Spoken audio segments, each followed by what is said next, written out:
Hello, this is Mark Tooley, editor of Providence, a journal of Christianity and American foreign policy, with another episode of Marksism with fellow Marks and fellow editors Mark Liebecki and Mark Melton, reviewing three pieces from Providence this week. Firstly, our regular contributor, Eric Patterson, himself a just war scholar and a self-identified Christian realist, has done a series of pieces examining the Ukraine war through the prism of just war thinking.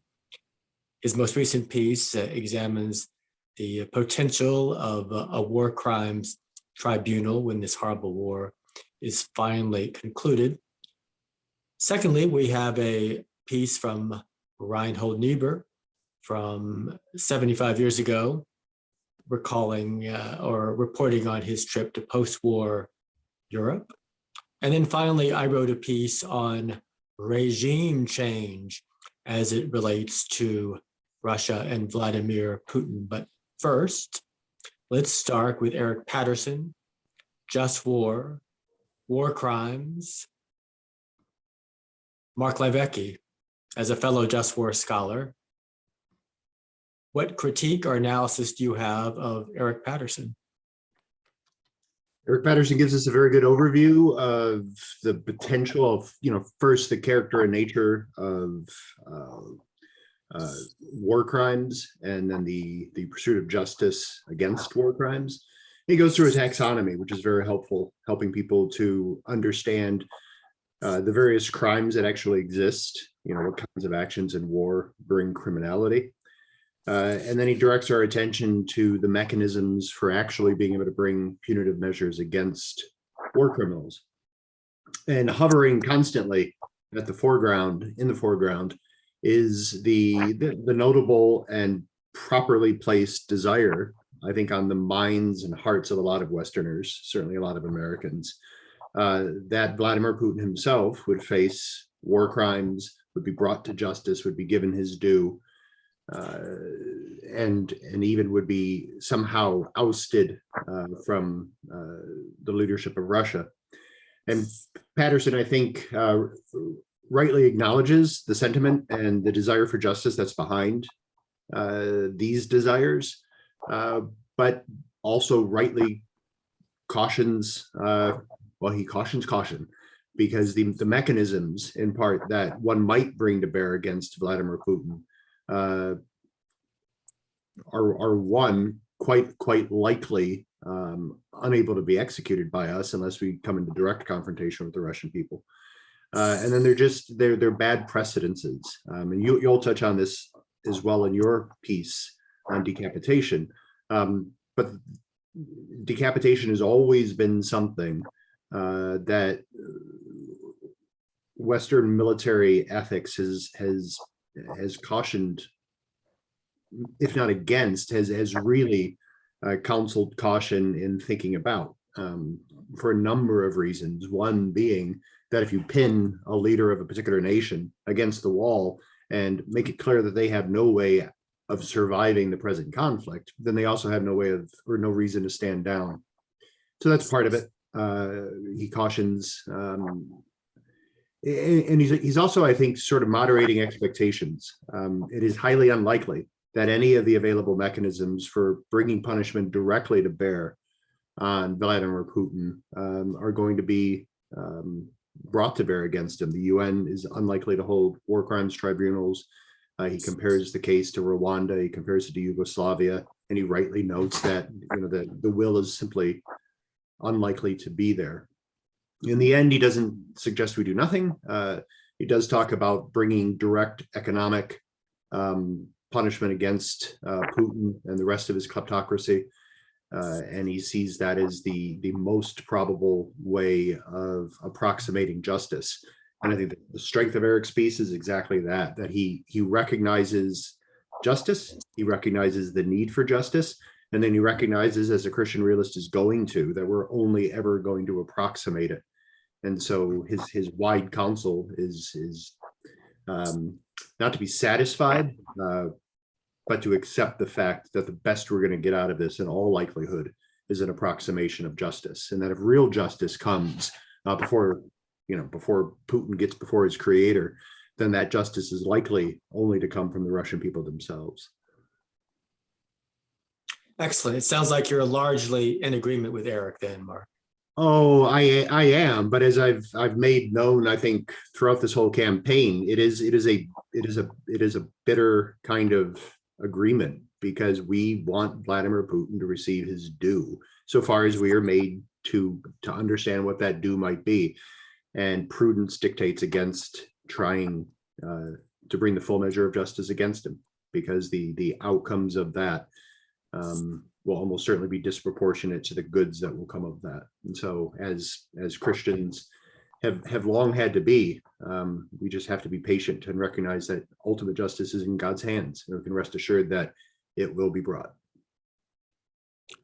Turning to you, Mark, Melton and Reinhold Niebuhr's piece that he wrote for his own Christianity in Crisis magazine 75 years ago, our model journal, and he being our patron saint of a sort. He shares his observations about post-war Europe and is especially impressed by the worship at the Church of Scotland, but he has other more politically relevant observations. Would you share a bit about Reinhold Niebuhr in post-war Europe? Right. So like you said, he's been traveling in Europe. This is also kind of like, I think it's second travels, maybe. I don't know his exact itinerary in 46 and 47, but he also traveled in Europe in 46, went to Germany, had a report from Germany that we published last fall, I believe. But in this piece, he's traveling through Scotland specifically. There's two pieces, one that's definitely written from Scotland. The other one, based on the other writings, I think is probably from Scotland, but somewhere in the United Kingdom. And so he's offering a series of observations. The first one is kind of an economic observation. He talks about basically America is very powerful and wealthy, and Americans don't understand the problems and the poverty that is facing Europe. Britain is much better off than the continent, but it is still struggling. There is a coal shortage going on. In the United States, there are strikes going on. So I think there were some coal shortages, but I think those were more earlier or later in 46 than this early in 47. And in this, he offers an economic observation about how Britain is still rationing its supplies. America at this point had abandoned this. Basically, was forced to by voters, forced to do this by a lot of meat packers who went on strike because they weren't able to raise prices to compensate their workers. So there was food shortages in America, and they basically lifted and liberalized all of the prices in America. There was massive inflation, much more than we have right now. And so he's kind of writing from a point of frustration. And I think that little observation is interesting because in the previous year, he did write about economic issues. And his conclusion there was ministers and pastors and theologians should not comment on these economic issues because we don't know that much about, or they don't know that much about it. And here he, I think, is kind of reversing course. And he's like, I'm going to say that British are doing it better. But I linked to some of these older articles that he talks about that goes into more details. I think opening up and ending the price controls is the right thing to do because it allowed, basically helps America recover and incentivize workers to produce more stuff. So that's one observation. Like you said, he talked about the Church of Scotland. He talks about how he likes this liturgical Church of Scotland Presbyterian style. He's a Lutheran, and so he's kind of used to that. I contrast this, or I link to another piece where he talks about going to an evangelical Easter service in a movie palace. I don't think he called it a movie theater, it's a movie palace. And he was very critical of this evangelical worship. So I think it's interesting contrasting that appreciation for the liturgical Presbyterian style coming from this Lutheran pastor. And so yeah, that's a little interesting observation. He also offers some observations about how the British are no longer able to afford empire, and that they're having to give up India, and that they're trying to pull out of Palestine. And so I think, I don't know if there's many other articles in Christianity in Crisis that talk specifically about Palestine and the looming crises with Israel that are coming up. So I think this is the first one I read. They may have had some other ones. I'd have to do a search, but this is one of the first times he even mentions Palestine. And I know in Christianity in Crisis, there were divisions about how the writers of Christianity in Crisis would approach Israel and Palestine. I believe, if I remember correctly, Niebuhr was much more in favor of supporting Israel than some of the other writers. But in this piece, though, you kind of see a lot of these different topics coming up. And there's another one, correspondence, I believe, from the Netherlands that I'll get ready and pair with another article that talks about the Netherlands, because I think that might be of interest to some readers, because I know a lot of our people like Abraham Kuyper, and some of the people who wrote for Christianity in Crisis did not like Abraham Kuyper. So that might be of interest.